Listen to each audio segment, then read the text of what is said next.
Good morning students. छात्रों, आज class 7th की साइंस का हम लोग चैप्टर 14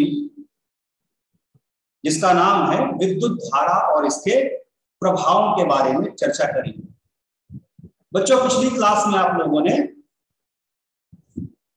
विद्युत किस प्रकार से हमारे जीवन को आसान बना दी है, किस प्रकार हमारे कार्यों में सहायता कर रही है, इस बारे में हम लोगों ने कक्षा 6 में पढ़ा था। आज की क्लास में विद्युत परिपथ से और विद्युत के प्रभावों से पुनः परिचित होंगे। बच्चों, यह विद्युत वाला पाठ आपको अगली कक्षाओं में इसका एडवांस रूप है ना, और आगे की बातें कुछ अगली कक्षाओं में भी जानेंगे। विद्युत वाला पाठ आपको और भी कक्षाओं में 9 में 10 में 12 में मिलता रहेगा। तो कक्षा 6 में हम लोगों ने दैनिक जीवन में किस प्रकार से उपकरण विद्युत की शक्ति से चलते हैं, चाहे कुएं से पानी निकालने वाले मोटर की बात करें, या छत में पानी चढ़ाने के लिए ट्यूब का इस्तेमाल करें, या फिर ट्रेन के चलने के लिए, पंखे चलाने के लिए, प्रकाश के लिए, इन सब कार्यों को विद्युत कितनी सहजता से, कितनी आसानी से कर देती है, इन सब बातों को। चलिए आज का पाठ शुरू करते हैं।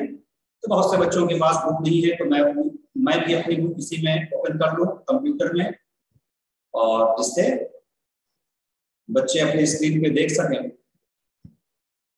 बस यस सर।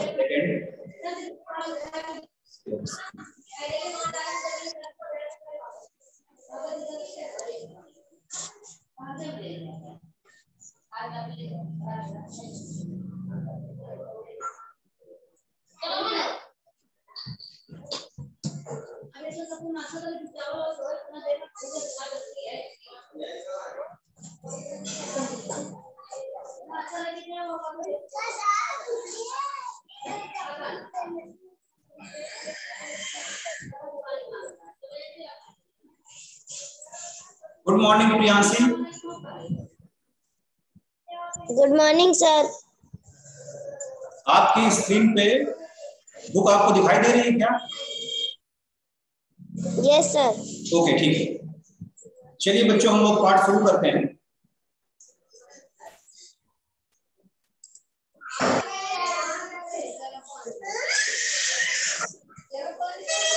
बच्चों, पिछली क्लास में आप लोग विद्युत के बारे में बहुत सारी बातें जान चुके हैं।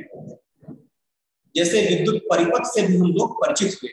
देखिए, यहाँ पर एक सामान्य सा विद्युत परिपथ बना हुआ है, और देख रहे हैं यहाँ पर एक बैटरी आपको चित्र में दिखाई दे रही है ना। ये यहाँ पर एक सेल लगा हुआ है, और सेल से क्या जुड़ा हुआ है? देखिए, एक तरफ से सेल के 2 सिरे होते हैं, पिछली कक्षा में हम लोग जान चुके हैं, एक धनात्मक सिरा और एक ऋणात्मक सिरा। 2 छोर होते हैं, दोनों छोरों से देखिए तार जुड़ा हुआ है, एक वायर गया हुआ है। और ये वायर कहाँ जा रहा है? ये देखिए यहाँ पर एक पिन पे लगा हुआ है, और पिन के बाद एक पिन यहाँ पर भी लगी हुई है। तो दोनों पिनों को कनेक्ट करने का काम जो कर रही है, तो सुरक्षा पिन, सेफ्टी पिन आपकी कर रही है। इसके बाद आगे बढ़ रहे हैं। इस तरफ से ऋणात्मक सिरे से देखिए बल्ब जुड़ा हुआ है। बल्ब में भी 2 सिरे होते हैं, 2 छोर होते हैं, 2 टर्मिनल होते हैं। ये भी आप पिछली कक्षा में सीख चुके हैं। तो बल्ब के एक सिरे से देखिए एक वायर जुड़ा हुआ है। दूसरे तरफ से दूसरे सिरे की भी बात करें, धनात्मक सिरे से, तो देखिए वायर यहाँ गया हुआ है। इसके पश्चात ये एक यहाँ पर कील लगी हुई, जिससे तार बंधा हुआ है, और इसी कील से पुनः एक तार बांधा गया है, और इस कील तक जो आया। तो बच्चों, यहाँ पर सारे जो ये कील है, जो ये वायर है, जो ये की आप देख रहे हैं, चाबी देख रहे हैं, ये सारी किसकी बनी हुई है? धातुओं की। तो धातुओं की बनी हुई है। धातुएं विद्युत की चालक होती हैं। धातुओं से आवेश बह सकता है, धातुओं से करंट बह सकता है। तो इसलिए यहाँ देखिए, यहाँ से करंट कहाँ पहुंचा? कील में पहुंचा, कील से की में, और की से एक वायर जुड़ी हुई है जो कहाँ जा रही है? बल्ब के दूसरे सिरे से जुड़ी हुई है। इस तरह से बच्चों एक परिपथ पूरा हो रहा है, और बल्ब हमारा प्रकाशित हो रहा है। यहाँ पर एक परिपथ दिखाया गया है।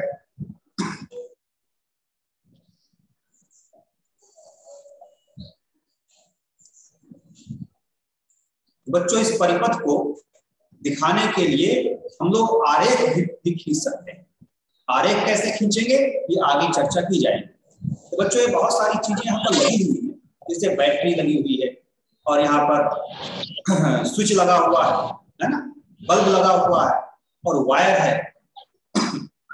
इन सब चीजों को विज्ञान में कुछ प्रतीकों के द्वारा निरूपित किया गया है, कुछ संकेतों के द्वारा दिखाया गया है। इनके संकेत क्या होते हैं ये आगे हम लोग जानेंगे। तो चलिए आगे बढ़ते हैं कि आखिर इनके संकेत क्या है, क्योंकि आपको परीक्षा में भी परिपथ बनाने के लिए आ जाए तो आप इतनी सारी चीजें जिससे आपको न बनाना पड़े, तुरंत आप परिपथ का आरेख खींच सकें। बल्ब बनाने में क्योंकि टाइम लग जाएगा, बैटरी बनाने में टाइम लग जाएगा, तो आरेख से हम समझ सकते हैं कि किस प्रकार से परिपथ है। तो इसके लिए हमें इनके संकेतों की आवश्यकता होगी कि बैटरी को किस प्रतीक से दिखाया जाए, बल्ब को किस प्रतीक से दिखाया जाए। तो इसके प्रतीकों को आगे आपकी बुक में चर्चा की गई है। चलिए आगे बढ़ते हैं। ये देखिए आपकी स्क्रीन में कुछ प्रतीक दिखाई दे रहे हैं। सेल को किस प्रतीक से प्रदर्शित करते हैं, ये देखिए यहाँ पर इसका प्रतीक दिया हुआ है। एक लंबी लाइन और एक छोटी लाइन। बच्चों यहाँ पर ध्यान देने वाली बात यह है कि लंबी लाइन जो है वो धनात्मक सिरे को प्रदर्शित करती है, धनात्मक छोर को, और छोटी वाली लाइन ऋणात्मक छोर को प्रदर्शित करती है। तो जब भी आप परिपथ बनाएं और बैटरी का कनेक्शन आपको दिखाना पड़े तो इस बात का ध्यान रखें कि धनात्मक छोर कहाँ है और ऋणात्मक छोर कहाँ है। तो बड़ी वाली जो लाइन है कौन सा छोर है, धनात्मक, और छोटी वाली लाइन ऋणात्मक छोर।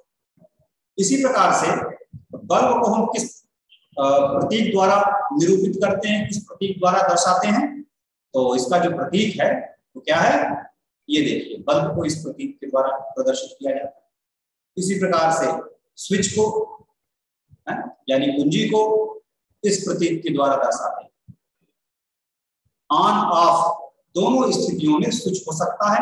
यदि बटन हमारा चालू है, ऑन है, तो उसको इस प्रतीक के द्वारा दिखाएंगे, और यदि बटन हमारा ऑफ की स्थिति में है तो इस प्रतीक के द्वारा निरूपित किया जाएगा, दिखाया जाएगा। इसी प्रकार से बैटरी को कैसे दिखाएंगे, इस प्रकार। अब बैटरी क्या है बच्चों, यहाँ पर आप एक सेल देख रहे हैं। यदि इसी प्रकार के कई सेलों को एक साथ जोड़ दिया जाए, दो या दो से अधिक सेलों को एक साथ जोड़ दिया जाए तो क्या बन जाती है, तो बन जाती है बैटरी। ये बैटरी यहाँ पर देख रहे हैं, ये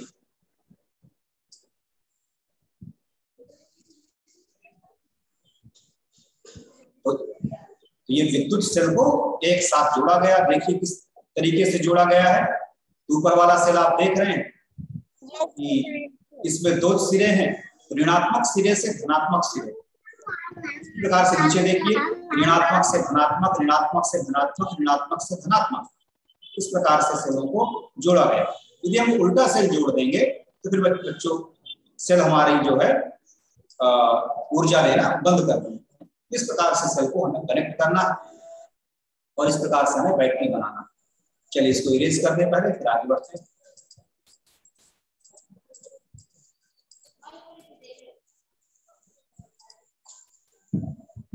ये बच्चों प्रतीक है, और संयोजी वायर तार का जो संकेत है, प्रतीक है, वो कुछ इस प्रकार से। Yes sir. तो बच्चों आप जानते ही हैं कि आप तरह तरह के सेल भी देख चुके होंगे। घड़ी वाला सेल, थर्मामीटर वाला सेल, रिमोट वाला सेल और दीवार घड़ी वाला सेल, तरह तरह के आप सेल देख चुके हैं। सेल को फिट करने के लिए आप घर में कुछ इस प्रकार का होल्डर भी तैयार कर सकते हैं। एक लकड़ी का छोटा सा बोल्ट है, एक लकड़ी की पट्टी है, और धातु की दो पट्टियां यहाँ पर लगा दी गई हैं कील के माध्यम से, और इनके दोनों सिरों पर संयोजी तार जोड़ दिया गया है, और बीच में क्या लगाया गया है, बैटरी लगाई गई है। अब इस वायर को हम लंबा करके इसमें एक टुकड़ा और जोड़कर इसमें आप बल्ब लगा सकते हैं या कुछ और चीज लगाएंगे तो वो क्या होगा, बल्ब लगाएंगे तो बल्ब प्रकाशित होगा, या छोटा सा फैन लगाएंगे तो फैन चलने लगेगा, क्योंकि परिपथ पूर्ण हो जाए। यहाँ पर एक सेल होल्डर दिखाया गया है।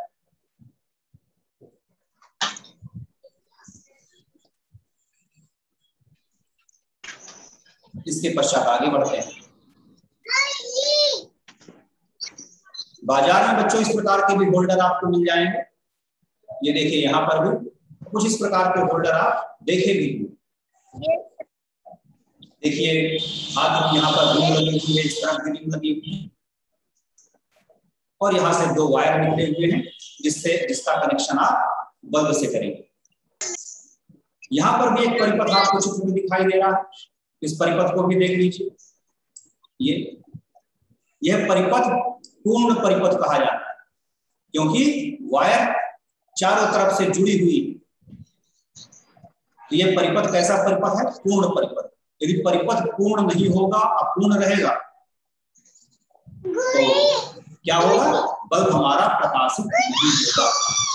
जब परिपथ पूर्ण होता है तभी बल्ब हमारा प्रकाशित होगा। यहाँ पर आप एक परिपथ देख रहे हैं, परिपथ में बैटरी लगी हुई है। 1 मिनट। परिपथ में क्या लगी हुई? ये बैटरी लगी हुई है। यहाँ पर क्या है? स्विच है जो सेफ्टी पिन से तैयार किया गया है और यहाँ पर एक टार्च का बल्ब लगा हुआ है। चलिए आगे बढ़ते हैं।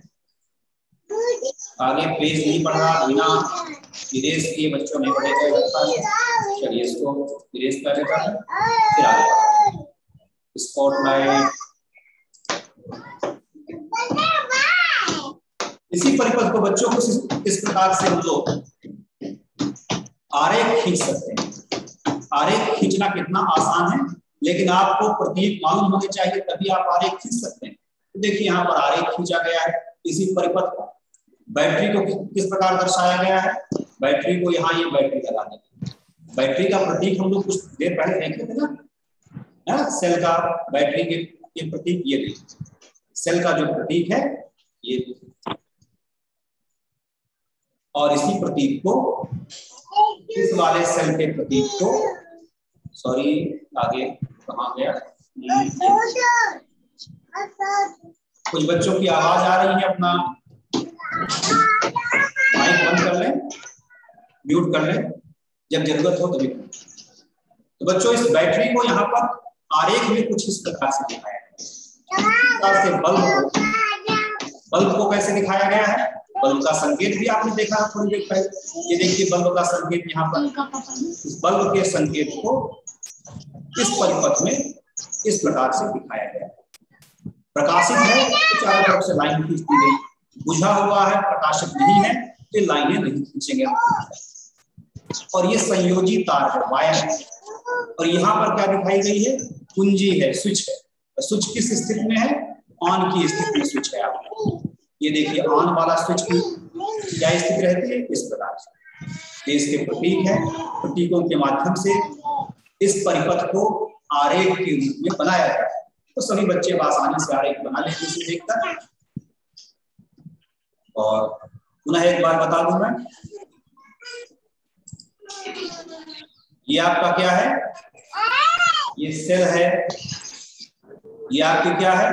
ये कुंजी है, स्विच है, और ये आपका बल्ब। ये तीनों चीज हैं और यही चीजें यहां पर बनी हुई है। देखिए सेल है, कुंजी है, बल्ब है और संयोजी तार है। यही बात यहाँ पर बताई।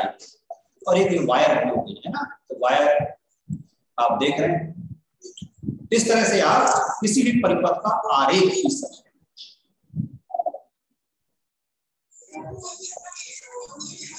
चलिए इसको इरेज करते हैं, इसके बाद आगे बढ़ते हैं।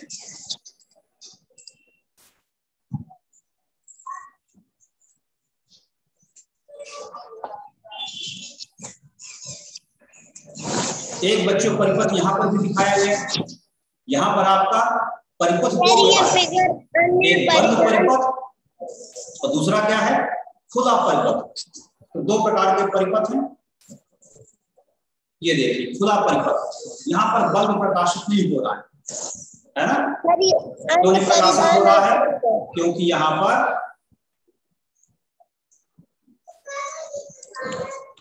यहाँ पर जो स्विच है हमारा वो ऑफ की स्थिति में है, इसलिए बल्ब ऐसे ऐसे करके इसमें संकेत नहीं बना हुआ है। यानी बल्ब नहीं जल रहा है, बल्ब हमारा नहीं जल रहा है यहाँ पर।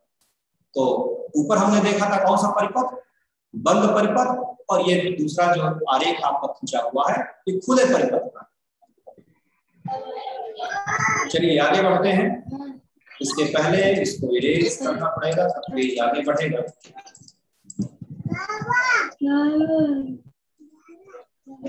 विद्युत धारा का तापीय प्रभाव, चलिए इसको जानते हैं।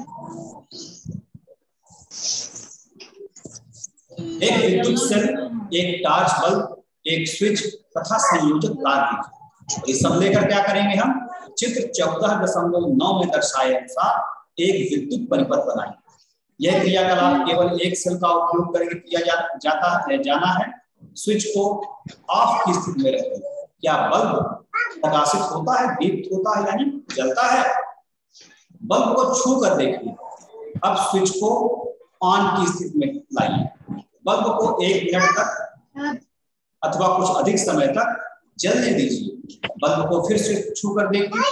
क्या आप कुछ अंतर महसूस कर पा रहे हैं?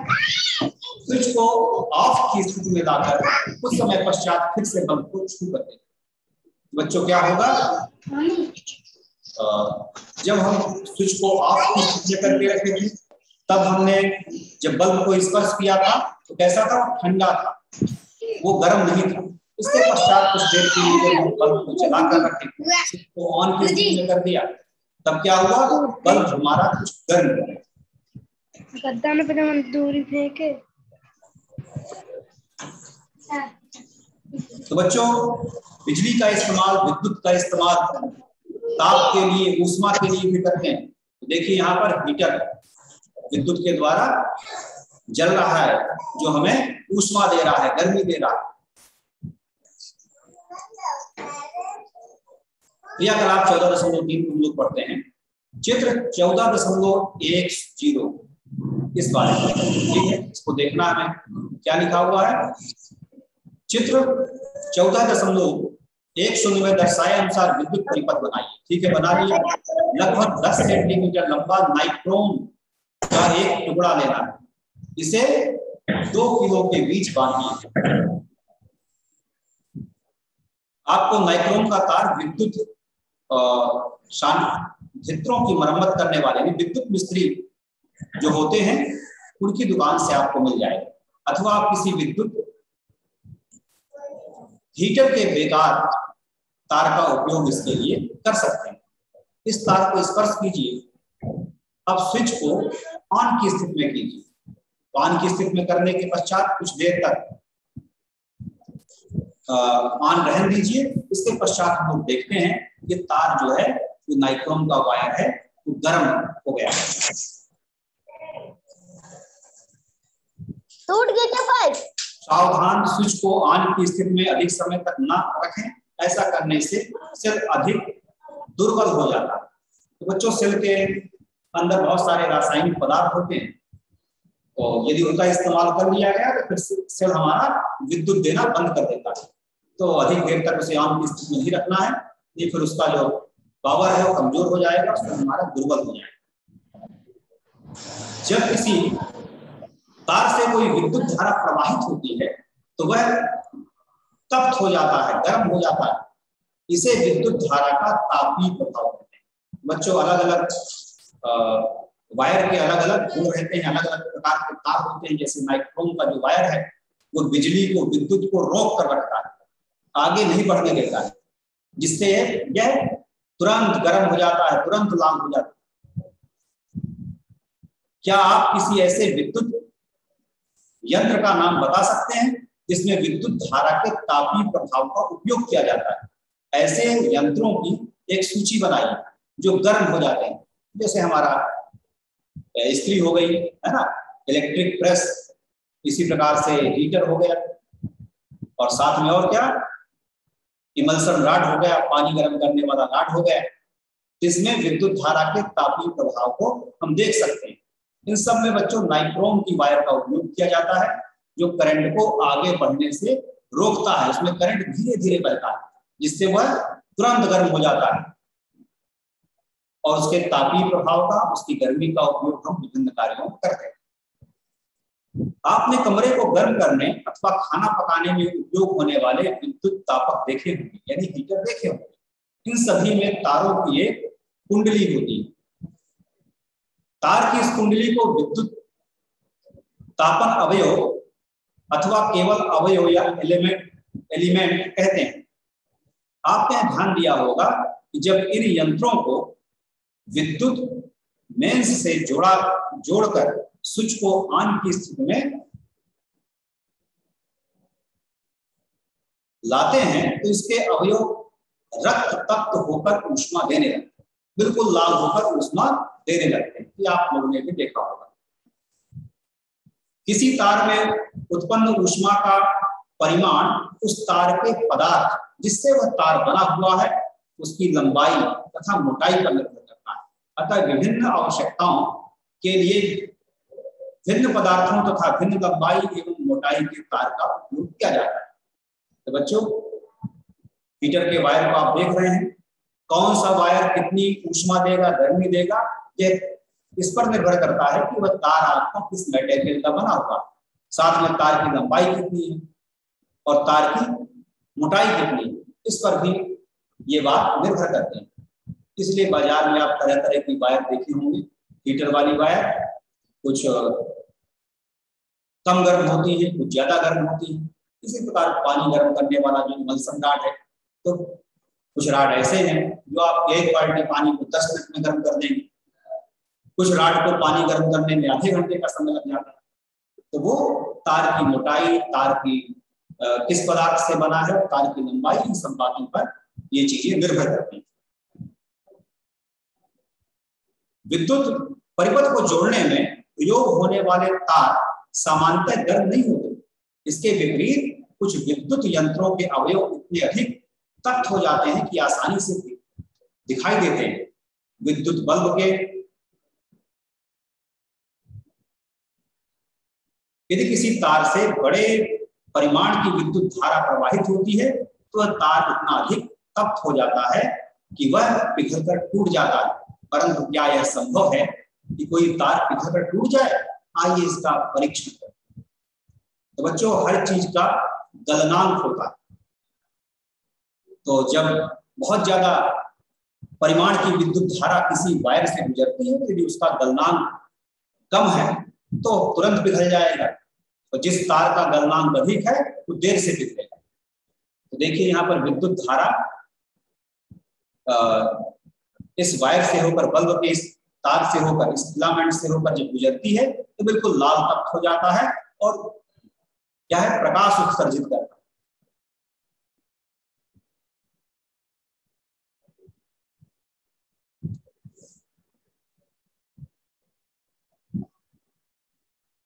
चलिए आगे बढ़ते हैं।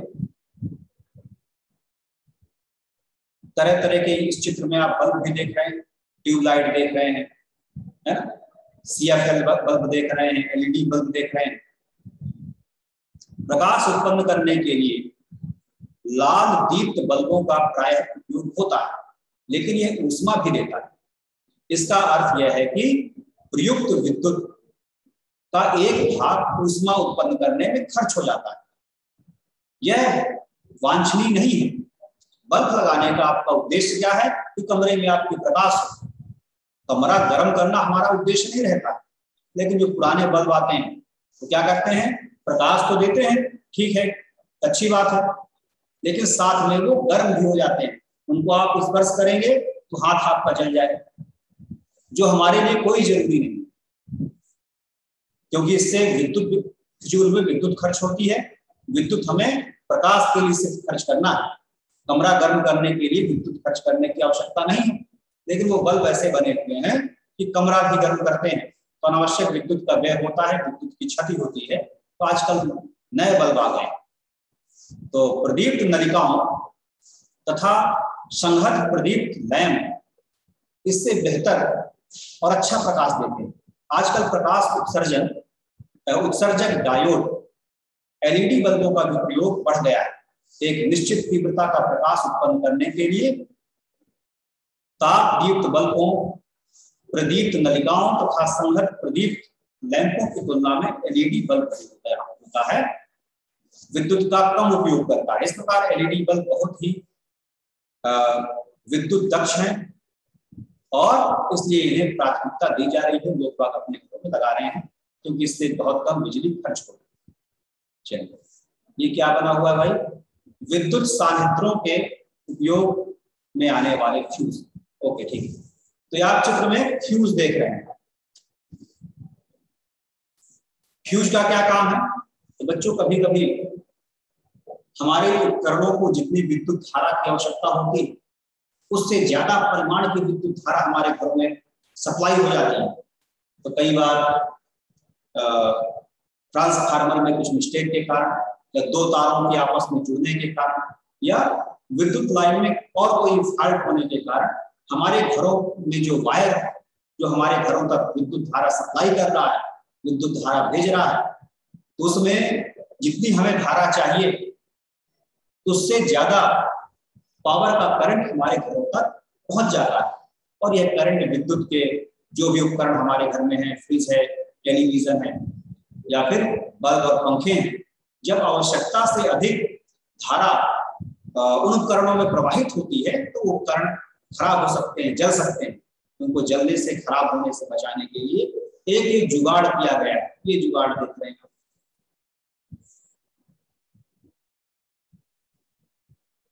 यहाँ पर आप देख रहे हैं। इस जुगाड़ का नाम है फ्यूज। क्या नाम है? फ्यूज। तो फ्यूज में आप देख रहे हैं कि चीनी मिट्टी के बनी हुई एक प्रकार की संरचना है। इसमें देखिए एक वायर लगा हुआ, ये देखिए वायर। इसे कहाँ लगाया जाता है बच्चों? आपके घरों में मीटर के बगल में कुछ इस प्रकार की फ्यूज लगे आपको दिखाई देंगे। जब ज्यादा परिमाण की, ज्यादा वोल्ट का करंट आपके घरों में प्रवेश करता है तो क्या करता है ये फ्यूज क्या करता है? उस करंट को वहां तक पहुंचने नहीं देता है। इसके बीच जो वायर लगी है ये क्या होगी? पिघल जाएगी, पिघल कर टूट जाएगी, जिससे आपके घरों में लाइट सप्लाई बंद हो जाएगी और आपके उपकरण खराब होने से बच जाएंगे। तो इस प्रकार की एक युक्ति है जो हमारे घरों में अधिक परिमाण की विद्युत धारा पहुंचने से रोकती है। चलिए, इसको इसे हम लोग फ्यूज कहते हैं। तरह तरह के फ्यूज आजकल मार्केट में उपलब्ध हैं। कुछ और फ्यूज भी आपके फ्यूज में बताए गए हों। चलिए आगे बढ़ते हैं।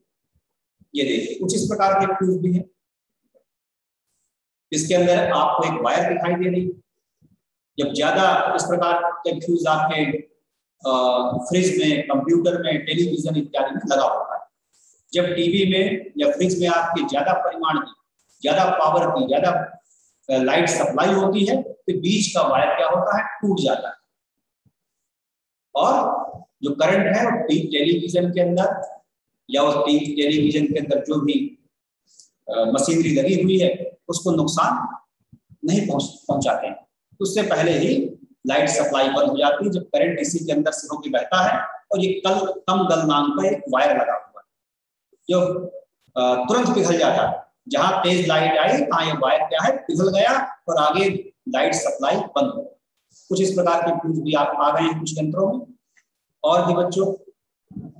और इस प्रकार के भी आप फ्यूज देखे होंगे जिसे हम लोग एमसीबी बोलते हैं। जब ज्यादा वोल्ट की विद्युत धारा आपके घरों में सप्लाई होती है क्या होता है? जो ये एनसीबी है क्या होगी? वो गिर जाएगी, नीचे गिर जाती है। इसके पश्चात और भी कई कारणों से नीचे गिर सकती है। मान लीजिए आपके घर में कोई उपकरण है जो खराब है तो इस प्रकार की स्थिति में भी एनसीबी नीचे गिर जाती है। जब उस उपकरण को हम लोग लाइन से अलग कर देते हैं और एनसीबी को ऊपर कर देते हैं, कनेक्शन को जोड़ देते हैं, इसके अंदर की वायर को जोड़ देते हैं तो धारा का प्रवाह पुनः स्टार्ट कर जाता है। इस प्रकार के फ्यूज, इस प्रकार की एनसीबी बाजार में वर्तमान में उपलब्ध है। चलिए आगे देखते हैं।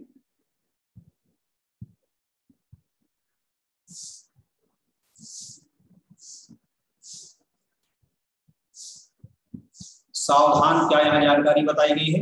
सदैव ISI चिन्ह वाले उचित फ्यूजों का उपयोग हमें बच्चों करना चाहिए। जो भी विद्युत के उपकरण आप खरीदें या स्विच वगैरह जो भी या एनसीबी वगैरह खरीदें तो उसमें एक विशेष प्रकार का चिन्ह बना होता है। ये देखिए ISI का चिन्ह बना हुआ है। तो इस प्रकार के चिन्ह वाले ही हमें उपकरणों का प्रयोग करना चाहिए जो इंडियन स्टैंडर्ड के बने होते हैं, भारत के मानक पर बने हों, उन्हीं उपकरणों का हमें उपयोग करना चाहिए। ये बात यहाँ पर बताई गई। विद्युत धारा का चुंबकीय प्रभाव।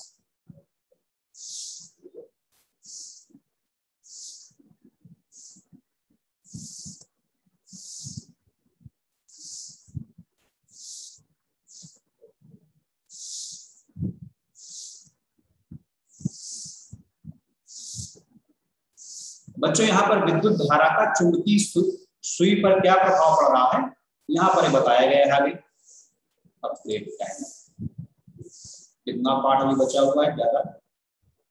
ओके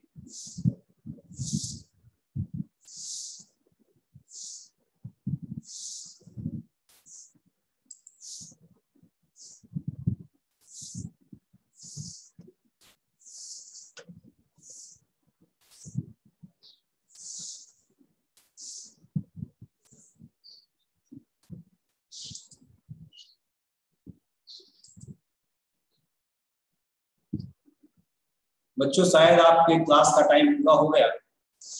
30 मिनट के बाद सिस्टम बंद होने लगता है। तो बच्चों आगे की चर्चा विद्युत धारा का आपकी बुक में क्या बताया गया है, विद्युत धारा का चुंबकीय प्रभाव। तो बच्चों यदि जैसा कि आप चित्र में देख रहे हैं, मैं एक बार पुनः बुक को शेयर करने की कोशिश करता हूँ कि कनेक्ट हो जाए वो, क्योंकि टाइम ज्यादा हो रहा है।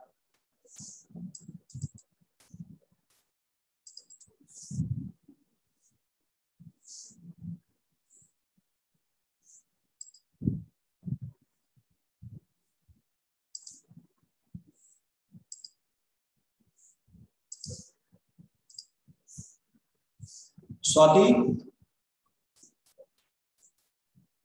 Yes sir. बुक अभी दिखाई दे रही है आपको?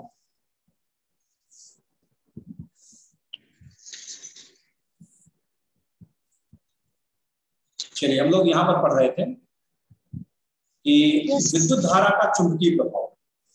बच्चों कुछ यदि हम लोग इस प्रकार का परिपथ बनाएं, परिपथ में क्या करना है, यहाँ पर बैटरी भी आपको लगानी है, बैटरी के साथ कुंजी भी लगी होनी चाहिए जिससे हम ऑन ऑफ इसे कर सकें, और एक संयोजी तार जुड़ा हुआ है, एक वायर है, और यहाँ पर बल्ब भी लगा हुआ है जिससे आप समझ सकें कि बल्ब जल रहा है यानी करंट इसमें सप्लाई हो रहा है। और यहाँ पर एक चुंबकीय सुई रखें और चुंबकीय सुई के चारों तरफ इसी तार को लपेट दें। ये तार बच्चों कहीं से कटा फटा नहीं है, ये क्या है, इसके ऊपर प्लास्टिक का कवर चढ़ा हुआ है ना, जहां से एक कुंजी लगी, यहाँ से ओपन है, बैटरी के पास से ओपन, बाकी इसके ऊपर कवर लगा हुआ है। इस कवर वाले तार को इस चुंबकीय सुई के ऊपर यदि लपेटते हैं और इस स्विच को यदि हम ऑन की स्थिति में करते हैं तो देखते हैं यहाँ पर जो चुंबकीय सुई लगी हुई है वह विक्षेपित हो जाती है, यानी हिलने लगती है। इसे हम लोग विद्युत धारा का चुंबकीय प्रभाव बोलते हैं। जैसे ही स्विच को ऑफ की स्थिति में कर दिए, चुंबकीय सुई क्या है, स्थिर हो जाती है। ऐसा क्यों होता है?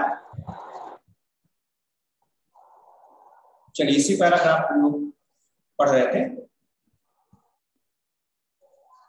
जिस दिशा की ओर चुंबकीय सुई संकेत करती है उसे नोट कर लीजिए। चुंबकीय सुई के निकट एक छड़ चुंबक लाइए। देखिए क्या होता है, जब आप चुंबक को हटाकर चुंबकीय सुई को ध्यान से देखते हैं, देखते हुए स्विच को ऑन की स्थिति में लाइए, आप क्या देखते हैं, क्या चुंबकीय सुई विक्षेपित होती है? स्विच को वापस ऑफ की स्थिति में ले जाइए, क्या चुंबकीय सुई वापस अपनी स्थिति में आ गई? इस प्रक्रिया को कई बार आपको दोहराना है। यह प्रयोग क्या संकेत देता है? हम जानते हैं कि चुंबकीय सुई एक लघु चुंबक होती है, तो आप पहले से जानते हैं चुंबकीय सुई जो होती है तो छोटे से चुंबक को घिसकर काट कर बनाई जाती है जो उत्तर दक्षिण दिशा की ओर संकेत करती है। जब हम कोई चुंबक इसके नजदीक लाते हैं, अभी तार नहीं लपेटा, मान लीजिए चुंबकीय सुई के पास कोई चुंबक लाते हैं, तो सुई हिलने लगती है। हमने यह भी देखा जब चुंबकीय सुई में तार लपेटकर उस पर धारा प्रवाहित की गई तो चुंबक जो स्थिति चुंबक के साथ थी वही धारा प्रवाहित करने के बाद, तो इससे यह सिद्ध होता है कि विद्युत धारा या करंट एक चुंबक के समान ही व्यवहार करता है, इसे ही चुंबकीय प्रभाव कहते हैं। अतः जब किसी तार से विद्युत धारा प्रवाहित होती है तो चुंबक की भांति व्यवहार करता है, इसे विद्युत धारा का चुंबकीय प्रभाव कहते हैं। वास्तव में विद्युत धारा का उपयोग चुंबकों के निर्माण में भी किया जाता है। क्या आपको आश्चर्यजनक नहीं लगता है? आइए इसे करके देखें। विद्युत चुंबक भी आप बना सकते हैं। तो विद्युत चुंबक का ही इस्तेमाल किसमें किया जाता है? ये विद्युत घंटी में किया जाता है। किस प्रकार से आप बना सकते हैं? देखिए यहाँ पर एक परिपथ बनाया गया है। परिपथ में बल्ब की जगह एक लोहे की एक कील लगी हुई है। तो जब बच्चों इस परिपथ में हम धारा प्रवाहित करते हैं यानी कुंजी को ऑन की स्थिति में करते हैं तो हम देखते हैं कि लोहे की कील में छोटी मोटी पिन को आकर्षित करने का गुण उत्पन्न होता है। इसे हम लोग क्या बोलते हैं? विद्युत धारा का चुंबकीय प्रभाव। ये लोहे की जो कील है ये चुंबक बन गई। इसी गुण का उपयोग विद्युत घंटी में किया जाता है। तो विद्युत घंटी देखे होंगे इस तरह से। विद्युत घंटी के अंदर की संरचना कुछ इस प्रकार से।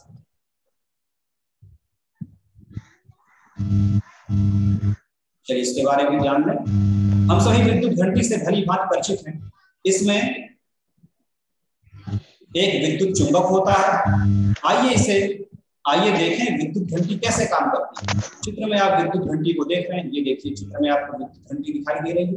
यहाँ पर एक कटोरी लगी हुई है, यहाँ पर एक हथौड़ा लगा हुआ है और जैसे ही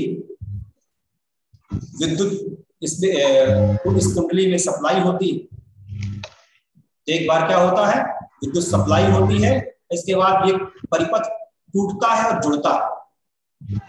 यह जो है क्या है, हथौड़ा हमारा क्या करता है, चुंबक की भांति व्यवहार करने लगता है।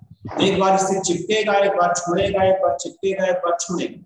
ऐसे में आपकी जो कटोरी है ये आवाज करने लगती है। तो चलिए हम लोग पढ़ रहे थे यहाँ चित्र 14.20 में एक विद्युत घंटी का विद्युत परिपथ दर्शाया गया है।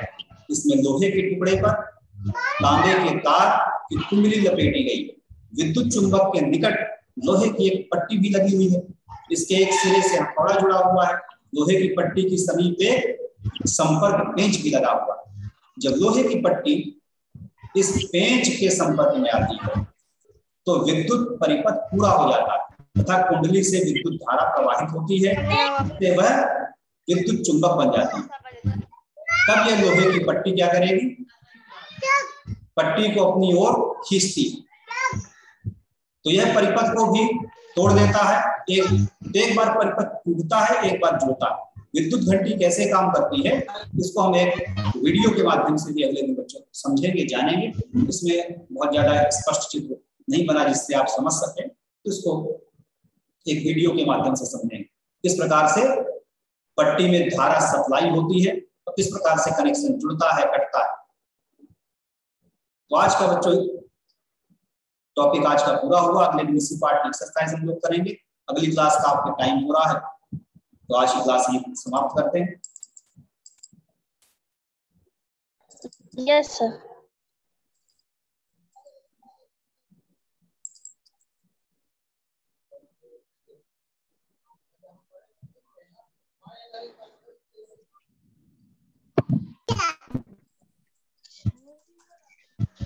पैसा पैसा पैसा पैसा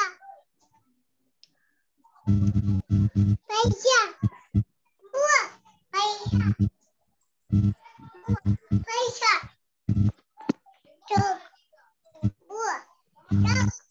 पैसा